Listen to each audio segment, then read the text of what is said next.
Mamma mia, salut les amis et bienvenue dans cette vidéo numéro 4.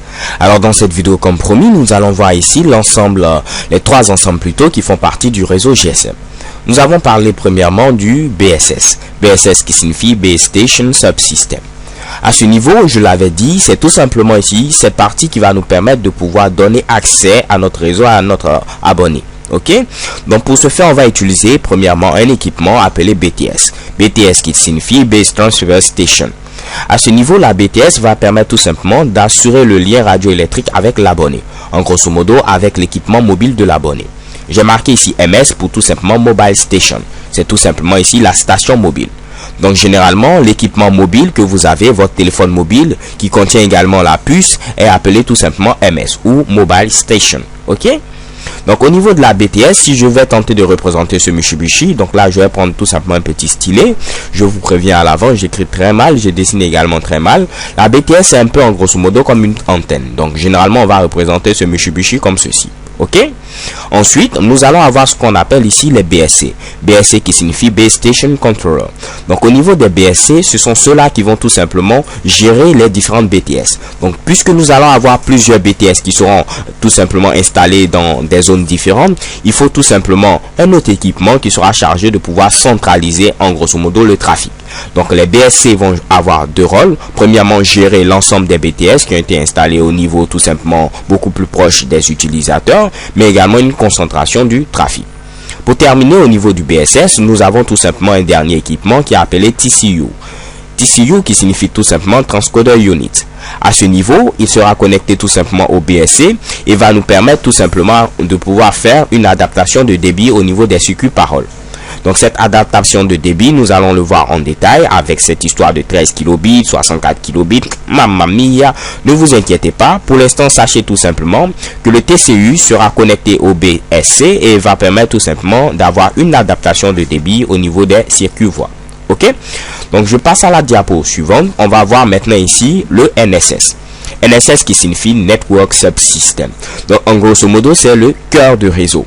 À ce niveau nous allons avoir tout simplement toutes les fonctions de routage, de commutation et ainsi de suite. Premièrement nous allons avoir comme équipement le MSC. MSC qui signifie Mobile Service Switching Center. À ce niveau il sera chargé comme je le disais de pouvoir faire la commutation et le routage au travers du réseau. Ok, nous avons ensuite ici HLR qui signifie tout simplement Home Location Register. Donc là j'ai fait une petite erreur, c'est register, il n'y a pas ce fameux S qui est présent à ce niveau, donc je vais le barrer comme ceci. Ok, donc c'est tout simplement un enregistreur de localisation si on traduit tout simplement littéralement. Donc à ce niveau, il va nous permettre de pouvoir gérer les différentes données qui sont propres aux abonnés. Donc je vais gérer tout simplement toutes les informations relatives à un abonné. Donc pour pouvoir grosso modo limiter tout simplement les accès entre le MSC et les différentes HLR, ce qu'on va faire c'est tout simplement créer ici des VLR. Des VLR qui sont tout simplement ici des enregistreurs de localisation, mais cette fois-ci qui seront temporaires. On parle ici de Visitor Location Register. En grosso modo, qu'est-ce qui va se passer? Au niveau ici de chaque zone qui est gérée par un MSC, on va placer ici une VLR. Le rôle de la VLR, ce sera tout simplement d'avoir ici les informations relatives aux abonnés, mais pas n'importe lesquels, mais ceux qui sont dans la zone qui est gérée par la MSC en question. Ok? Donc si par exemple j'ai ici une MSC, donc ici je vais dire un MSC ou UMSC, pas de problème. Donc si j'ai ce Mitsubishi qui est présent à ce niveau, qui gère une zone bien déterminée, on aura ici relié tout simplement une VLR. La VLR qui va être chargée d'avoir les informations relatives, pas à tous les abonnés, mais cette fois-ci simplement aux abonnés qui font partie ici de cette zone qui est gérée ici par la MSC. Ok? Donc en lieu et place d'aller directement vers la HLR qui va avoir les informations sur tous les abonnés, on va venir tout simplement au niveau de la VLR qui va être chargée de pouvoir avoir les informations sur le visiteur de la zone en question qui est géré par notre fameux MSC. Ok, donc en grosso modo vous pouvez voir ici qu'il y aura une synchronisation entre la HLR et la VLR, puisque la HLR va être chargée d'envoyer les informations à la VLR. Donc un exemple classique c'est lequel? Supposons que je souhaite tout simplement recharger mon compte. Donc généralement nous on le fait via carte de recharge. Ok, donc si je devais à chaque fois me rendre au niveau du local de l'opérateur pour acheter une carte de recharge, ce sera vraiment très fastidieux. Et vous imaginez toutes les personnes qui se rendent au niveau ici du siège de l'opérateur pour acheter une carte de recharge, il y aura vraiment ici une affluence assez accrue. Donc qu'est-ce qu'on fait? On va décentraliser ce Mitsubishi et on va avoir ici la possibilité de pouvoir recharger son compte au niveau des boutiques et ainsi de suite. En grosso modo, c'est le même principe si on tente de faire une petite analogie. En lieu et place de partir du MSC et à chaque fois venir demander les informations directement à la HLR, on vient au niveau de la VLR qui est tout simplement notre HLR local qui contient les informations sur les abonnés présents tout simplement dans la zone gérée ici par la MSC. Donc j'espère que c'est beaucoup plus clair les gars, et on va passer maintenant à la dernière partie qui est tout simplement OSS. OSS qui signifie Operation and Maintenance Subsystem. À ce niveau, comme je l'avais dit dans la vidéo précédente, c'est ici l'administration du réseau. Nous allons distinguer ici deux types d'administration, l'administration locale et l'administration générale. L'administration locale va être faite tout simplement par le OMSC. Ok, OMSC qui signifie Operation and Maintenance Center. Donc à ce niveau, il sera chargé de faire l'administration de notre réseau GSM, mais pas n'importe laquelle, l'administration locale. Ok, donc on ne sort pas en grosso modo.